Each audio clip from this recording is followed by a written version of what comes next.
Hey all, the topic that I picked for this semester's research project is ADHD overdiagnosed or stimulant medication overprescribed? As an overview here, ADHD stands for Attention Deficit Hyperactivity Disorder. It is primarily diagnosed in children, which we'll get to a little bit later, but it is typically marked, as research studies have shown, by a chemical imbalance in the brain that causes this inattentiveness and impulsive behavior. There are other studies that I have seen that are in direct conflict with this, so it will be fun to learn. ADHD in the US diagnosis has increased nearly 4% in the last several decades. Some numbers that actually gave me a little bit of alarm and interest in this topic is 6.1 million have been diagnosed with ADHD since its clinical inception as a diagnosis, with 5.4 million currently diagnosed. 5.4 is a rather large percentage of the 6.1, which makes me believe that numbers have gone up, but well, I guess we'll find out. On a worldwide scale, roughly 7.2% of children and 3.4% of adults are diagnosed. I believe the number that I remember reading was 122 billion, if that's right. 122 billion kids worldwide. Pretty nuts. Boys have always been diagnosed more than girls, as you can see by the two charts there. And I'm curious as to why that is. I have some personal interest in this topic as I was diagnosed ADD as a child. I was told it was ADD. In my research, I've learned that the correct term is ADHD and that there are simply 3 different types of ADHD. This has affected me nearly my entire life, mainly growing up through childhood. It has held me back some in my school efforts or things that I've wanted to do, just having that ADD child stigma attached was a struggle. So hopefully I'll be able to put something together here, if only for myself, to be able to help future kids that are diagnosed with ADHD.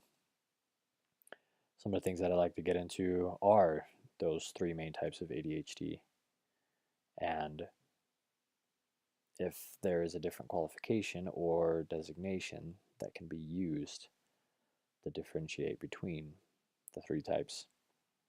As you can see here, nearly 2/3 of the diagnoses are a combined type between the predominantly inattentive and the predominantly hyperactive.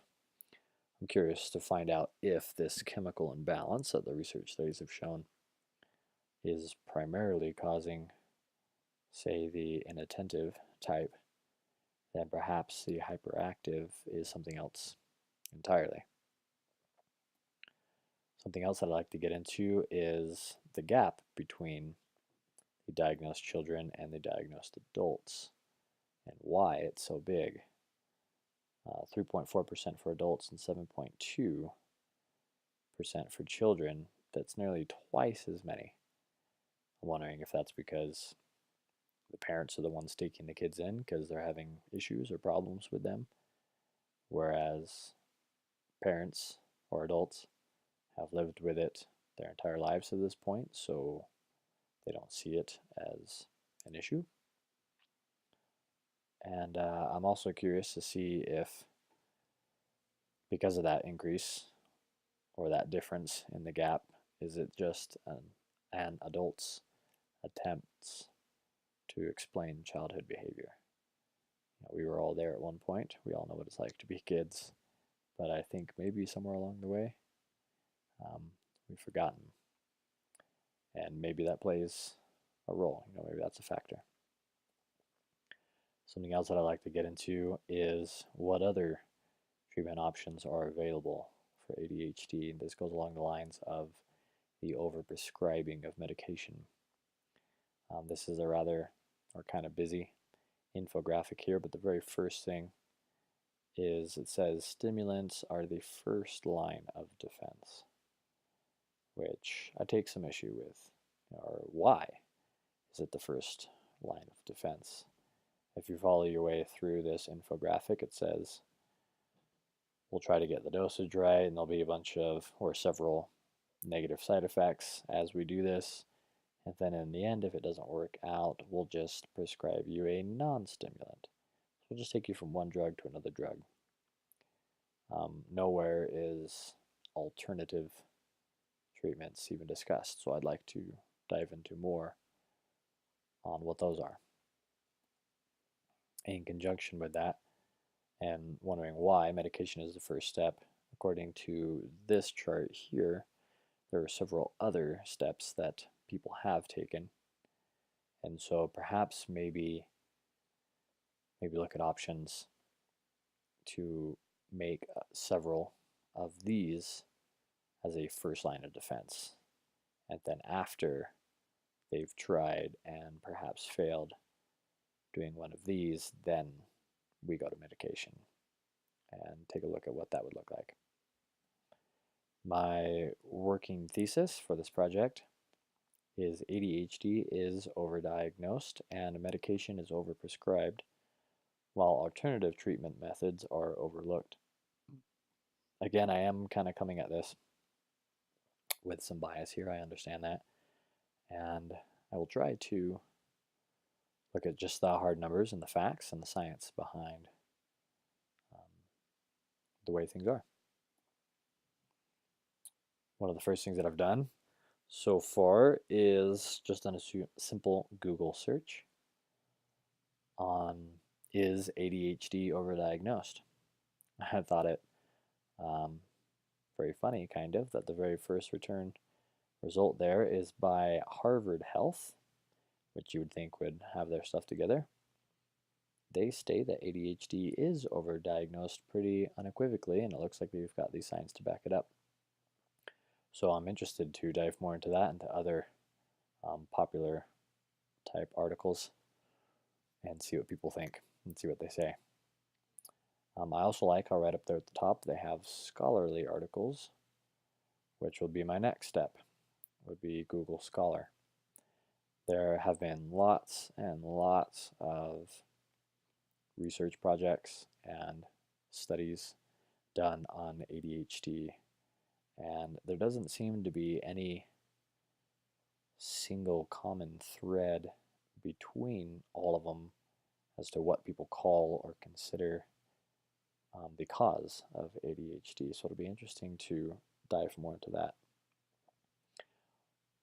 I also want to at least entertain the idea of doing my own primary research with some local doctors here in the area, visit some psychiatrists or psychologists that currently diagnose and prescribe for ADHD, and ask them what their qualifications are, what they look for when they're determining their diagnosis, and what determines whether or not they prescribe medication.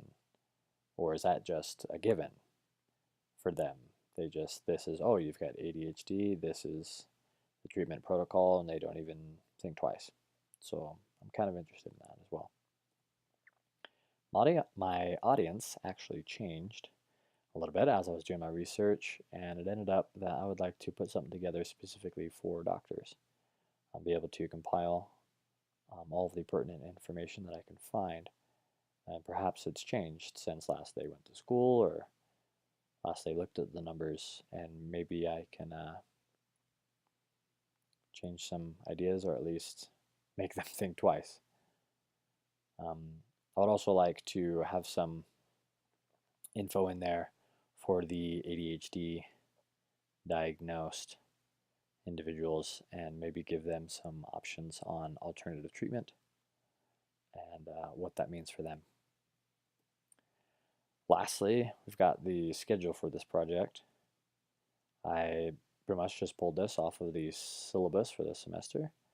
There are 4 major assignments due: the annotated bibliography, the rhetorical think piece, argumentative research essay, and the companion piece at the very end.